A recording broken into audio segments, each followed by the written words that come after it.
আসসালামু আলাইকুম।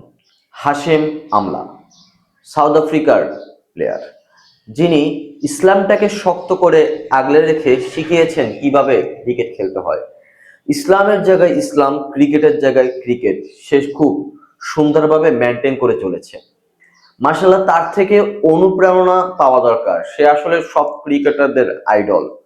রোজা রেখে সে ক্রিকেট খেলেছে, নামাজ সময় মতো আদায় করেছে। মার্শাল্লাহ, তার মতো ক্রিকেটার ঘরে গরমে জন্মে নেয়। কেন বলছি এই কথা? কারণ সে ক্রিকেট থেকে অবসর নেওয়ার পরপরই ইসলামের দাওয়াত তাবলিগের কাজে নেমে গিয়েছে। আল্লাহ এবং আল্লাহর রসুলকে খুশি করতে সে নেমে গিয়েছে।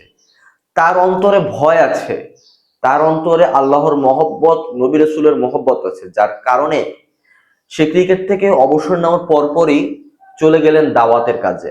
আপনাদের আরো একটা কথা বলে রাখছি, সাউথ আফ্রিকার জার্সিতে যে স্পন্সরগুলো নেওয়া হতো সেগুলো হারাম ছিল, অ্যালকোহল ছিল, যার কারণে সাউথ আফ্রিকার এই হাশেম আমলার শরীরে আপনার ব্র্যান্ড অ্যাম্বাসেডর, মানে সাউথ আফ্রিকার প্রতিটা জার্সিতে খারাপ অ্যালকোহল স্পন্সর ছিল, কিন্তু এই হাশেম আমলা কখনোই এইসব স্পন্সর জার্সি পরেননি।